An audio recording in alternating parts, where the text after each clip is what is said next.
Hi guys, welcome back to my channel. So glad you're back. Welcome if you're new. My name is Natalie and today I'm doing my July wrap up. Yes, this time around I'm going to go, no, not again. I think last time I went by rating. This time I'm going to try something different and go by the order that I read them in, although it will end on a not so nice note. But let's get into this. So the first book I read in I kicked you, sorry, there we go. The first book I read in July was Renegades by Marissa Meyer. 5 stars. I love this. This was so much fun. I love these characters. I loved where this was going. This is about Nova, and Nova is an anarchist and she's trying to infiltrate this group called the Renegades to bring them down from the inside, basically, because she has a lifelong vendetta against them. Their so-called heroes did not come when she needed help the most, and so she wants revenge. What I liked about this is you do not have a clear villain. This is very, I would say, more morally gray, but maybe a bit too far. I can sympathize with all of these characters. I know their motivation, I know where they're coming from, I understand what's going on in their head and why they do the things they do and why they struggle with some of the things they do. It's fantastic. I love this so much, and I thought this was such a great introduction to the world, to the characters. 5 stars. I really recommend this if you're in for like a fun, medium paced, I would say, medium paced YA story. Also, if you're one of the ones who is not very fond of the kind of insta love and like they get together very fast, it's not in here. There's no, at least not in the first book, there's a hint at something that could happen, but no real, like, you know, this is so good. Read it. It's really fun. You will have a good time, I'm pretty sure. And because I had such a good time, it was so much fun, I went right into Archenemies by Marissa Meyer. This is the continuation of Renegades. I don't want to go too much detail of what happens because I don't want to spoil it. Gave this 4 stars. Middle book syndrome? I don't know. I don't think so. Oh, what did I do here? I still had a lot of fun. I don't know. I could have gotten more out of it. But in general, I think it was a very nice continuation of the story. We still have this back and forth.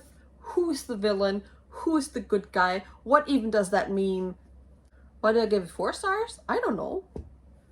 Honestly, I cannot tell you. I think in general for the whole series, I would give the whole series 5 stars. Like, and then the enjoyment I have. Because next, I read Supernova by, you know who knew it, Marissa Meyer. I binged this through. I listened to it on Scribd. I'm gonna leave the link down below if you want to try it out. But I could just, you know, okay, you're finished with Archenemies. Do you want to go on with Supernova? Yes, please. This was me. I love this. I love this so much. I thought it was a great finale for the series.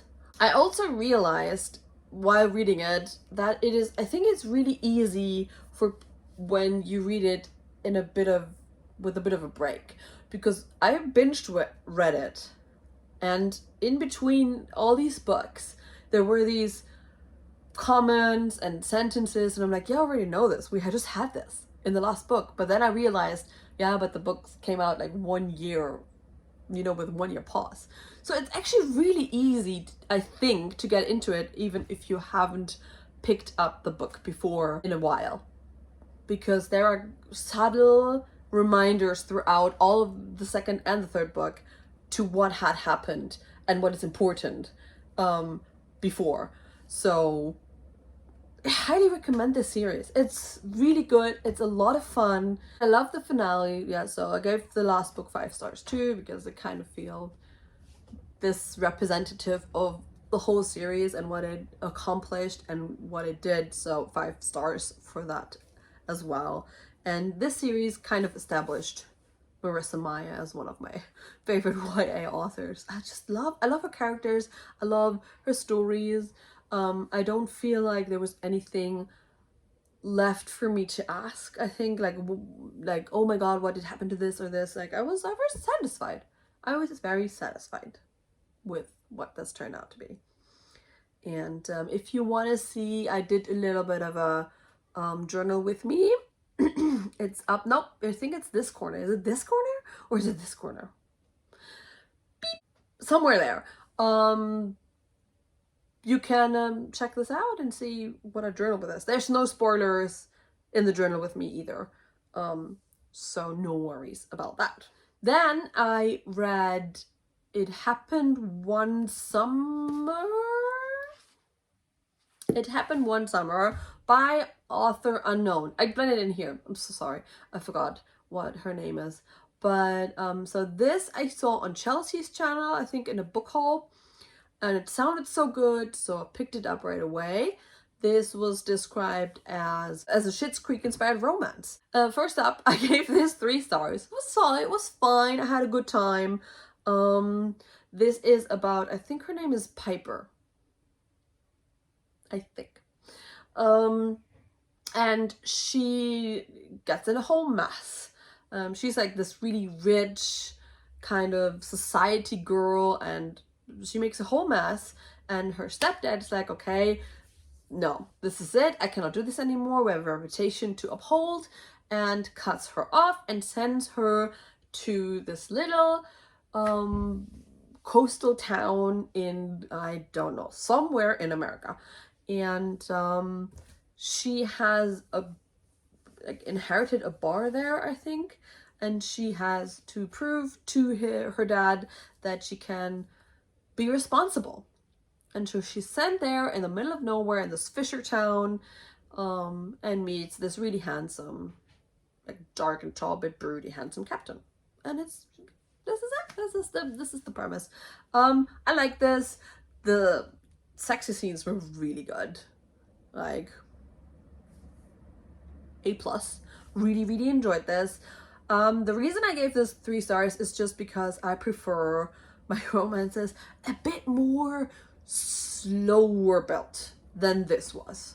I also did not feel the connection between the 2 main characters. Like there was a connection, but something was missing. And for something that is said to be inspired, I mean, it's inspired by Schitt's Creek, I think, but for that kind of premise, Piper was she was like really nice from the get-go, and she was really trying from the get-go. Of course she was clueless, but for someone who was described as being like not being able to do anything herself, she figured it out pretty fast. I don't know, something, but it was still a fun time, and I would recommend this if you want a light, fun, sexy summer read. I would definitely recommend this. And then the last book I read, and I'm going to be ranting now because I'm so disappointed, is this manga series here. So this is 峯岸くんは大津くんに食べさせたい. The English title is Manly Appetites. I think Manly Appetites, Minegishi Loves Otsu. This is a BL manga series, and it's said to be pure and office romance, so everything I like about my BL mangas. I cannot recommend this. Although I was very surprised it has such a high rating on Goodreads. So this is about Otsu, who is plus size, and Minegishi, who works in the same company as him. And Minegishi is into Otsu and into the way he eats. So in Japanese I would say oishiku taberu. So the way he eats, it looks very delicious. Everything looks very nice. And so he presents him with a lot of good stuff, sweets and everything, small point, like not like hefty stuff, but still he wants to have him have nice food.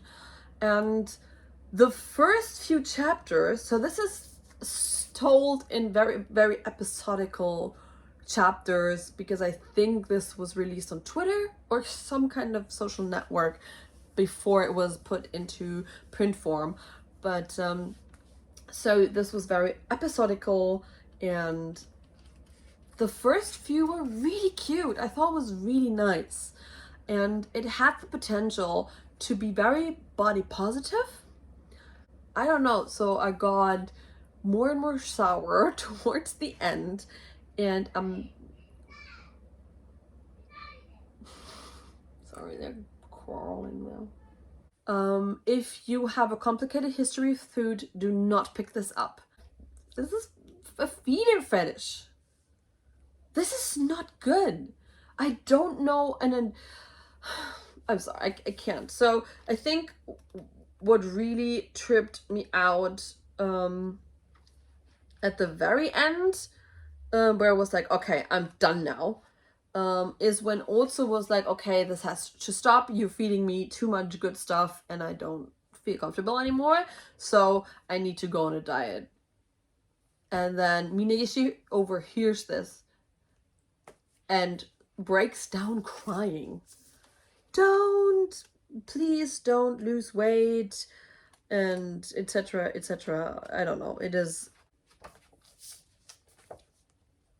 like this is a feeder fetish. Do I have to include trigger warnings for this? Maybe. But yes, I don't even know, like I'm so angry, I'm so disappointed at this. Also because of this episodical, what I told you before, this episodical episodes that go through the whole manga, I couldn't connect with these. Like it was cute in the beginning, but I also don't actually understand, except for the food. I'm not even joking, except for food, what else is there to their relationship? Nothing. This is not good. I cannot recommend this. I'm very disappointed, and I'm going to be unhauling this. And if you have read this, let me know if you like this. Like, am I missing something here with this? Does this get better? I'm not gonna buy the second one, but maybe I read it at the secondhand store if I can find it, and read it there and see if it gets better or not. But for now, 2 stars, only because I actually finished it and the beginning was really cute. But I'm gonna unhaul this, and hope to never see it again. I'm really angry at this because it had so much potential. Oh boy, what an ending to a video. But yeah, these were the 5 books I read in July. Let me know if you have read any of these, if you liked any of these. Even if I didn't like them, I would like to hear your opinion. And I hope I see you next week then. Bye guys.